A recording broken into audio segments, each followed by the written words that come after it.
Hello guys, कैसे हैं आप लोग। I hope you guys are doing absolutely fine. तो आज मैं इस वीडियो में आपसे एसएफएम की एबीसी एनालिसिस जो है वो डिस्कस करने वाला हूँ May 23 अटेम्प्ट के लिए। तो एसएफएम में मैं सबसे पहले आपको ये बता दूं कि एबीसी एनालिसिस एज सच कुछ होती नहीं है, लेकिन मैं आपको ए कैटेगरी की एक चीज़ बता सकता हूँ जो आपको करनी ही करनी है अपनी प्रिपरेशन में। और वो है कि ए कैटेगरी मतलब सुपर ए कैटेगरी जो है वो है आपकी थ्योरी में एसएफएम की फुल मार्क्स मिलते हैं। अगर आपने सही से इवन अगर आपने हेडिंग्स भी लिख दी ना तब भी आपको फुल में 4 में से 4 नंबर मिल जाएंगे। और बेसिकली थ्योरी जो है वो जैसे आपकी लेट से 20 नंबर की आएगी, जिसमें से 4 क्वेश्चन आपको 4 चैप्टर से ही मिल जाएंगे। ऑल्दो जो पिछला अटेम्प्ट था उसमें थ्योरी थोड़े और चैप्टर से भी पूछ ली गई थी, लेकिन मेनली जो 4 चैप्टर्स थ्योरी के हैं वो आपके हैं सिक्योरिटाइजेशन, स्टार्टअप, आपका चैप्टर नंबर 1 स्टडी मटेरियल का, और एक रिस्क मैनेजमेंट। ये 4 चैप्टर से आपकी थ्योरी मेनली पूछी जाती है। 4 क्वेश्चन आपको इससे मिलते हैं और एक क्वेश्चन आपका पूरी एसएफएम की जो किताब है वहाँ से कहीं से ही पूछी जाएगी जो आप कर नहीं सकते। तो मेनली आपको थ्योरी के लिए इन 4 चैप्टर में फोकस करना है। इससे आपको 3 से 4 क्वेश्चन मिल ही जाएंगे। तो ये सुपर ए कैटेगरी है। एसएफएम की थ्योरी में फुल मार्क्स मिलते हैं। उसमें अगर आपने हेडिंग भी लिख दी तो भी आपको फुल नंबर मिल जाएंगे, और फुल नहीं भी मिले, एग्जामिनर बहुत स्ट्रिक्ट हुआ तो 4 में से 3 नंबर तो आपको मिल ही जाएंगे। अब मैं बात करता हूँ चैप्टर्स की। तो मैंने अपनी जो कोचिंग क्लासेस ली थी वो संजय सराफ सर से ली थी। तो उनकी बुक के हिसाब से मेजरली जो थे वो 8 चैप्टर्स थे। मतलब उन्होंने जैसे मान लो 2 टॉपिक्स को मिला के एक चैप्टर बना दिया था। तो मैं उनके हिसाब से थोड़ा ये एबीसी एनालिसिस करने वाला हूँ। तो मेनली जो 8 चैप्टर है उसको ही मैंने थोड़ा ग्रुपिंग कर दी है। 2-2 चैप्टर्स की मैंने 4 सेट्स बना दी हैं। जैसे पहला सेट मैंने बनाया है फॉरेक्स और पोर्टफोलियो का। ये 2 आपके बड़े चैप्टर्स हैं। इन 2 चैप्टर से आपको 8 नंबर का तो मिनिमम मिलेगा ही मिलेगा, और आपको 100 नंबर का भी मिल सकता है। जैसे लास्ट टाइम क्या हुआ था कि पोर्टफोलियो से लगभग 30 से 35 नंबर का आ गया था। तो ये 2 चैप्टर आप छोड़ना अफोर्ड नहीं कर सकते हो।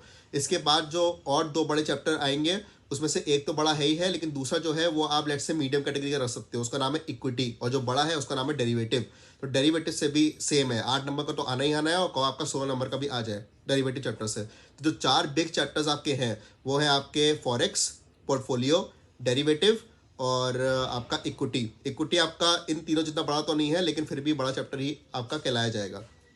उसके बाद आपके 4 स्मॉल चैप्टर्स हैं। इनसे भी 8 नंबर का तो मिनिमम आएगा ही आएगा, और ये बहुत इजी टू स्कोर चैप्टर्स होते हैं। तो ये भी आप छोड़ना अफोर्ड कर नहीं सकते हो। एसएफएम में आप कुछ भी छोड़ना अफोर्ड नहीं कर सकते हो, क्योंकि आपको एसएफएम में कोर्स कम है। कोर्स कम एज इन की मतलब मेजरली जैसे मैंने आपको बताया ये 8 चैप्टर है प्लस थ्योरी है, तो उसको आप छोड़ना अफोर्ड नहीं कर सकते किसी भी चैप्टर को। एसएफएम में जो अब स्मॉल चैप्टर्स आएंगे वो आपके आएंगे बॉन्ड, और आपका आएगा मर्जर, आपका आएगा म्यूचुअल फंड, और एक आपका आएगा आईआरएम।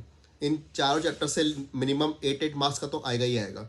तो आपके बिग चैप्टर्स में 4 हो गए, स्मॉल चैप्टर्स में 4 हो गए। इसमें आप छोड़ना कुछ अफोर्ड नहीं कर सकते। और जो सुपर ए कैटेगरी आपकी है वो सुपर ए कैटेगरी आपकी है जो आपकी थ्योरी है।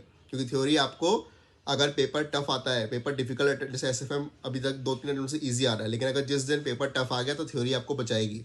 तो सुपर ए कैटेगरी हो गई आपकी थ्योरी हो गई। और इसमें से भी अगर मैं आपको बताऊं कि आप कुछ जो छोड़ना आप बिल्कुल अफोर्ड नहीं कर सकते अपने पेपर में, जो ए कैटेगरी हो गई वो आपकी हो गई forex, portfolio, derivatives and equity. ये आपका ए कैटेगरी हो गया। इस पर सी कैटेगरी कोई है ही नहीं। अगर मैं बी कैटेगरी की बात करूंगा आपकी, तो आपके हो जाएंगी बॉन्ड, आपका हो जाएगा मर्जर, आपका हो जाएगा म्यूचुअल फंड, और आपका हो जाएगा आईआरएम। आईआरएम को लेट से आप सी कैटेगरी में डाल सकते हो कि उससे अगर पूछा गया, लेट से आपको प्लानिंग करनी है कि आप कोई एक चैप्टर या 2 चैप्टर नहीं पढ़ सकते, तो आईआरएम को आप सी कैटेगरी में डाल सकते हो कि उससे मेरे हिसाब से 8 नंबर से ज़्यादा उससे नहीं पूछेंगे।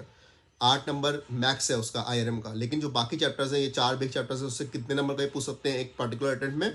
और बाकी जो ये 3 चैप्टर स्मॉल में बचे, आपका बॉन्ड बचा, आपका म्यूचुअल फंड बचा, आपका मर्जर बचा, वो 10 नंबर, 12 नंबर, 8 नंबर ऐसे पूछा जा सकता है। तो मेरे हिसाब से एसएफएम में आप एबीसी एनालिसिस को फॉलो करना छोड़ दीजिए, अपने दिमाग से हटा दीजिए। आपको सब इस पर पढ़ना है।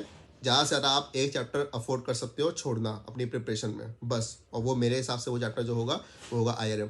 और आपको कुछ भी जानना हो इस वीडियो के बारे में या एसएफएम के बारे में तो आप कमेंट सेक्शन में पूछ सकते हो। Bye bye.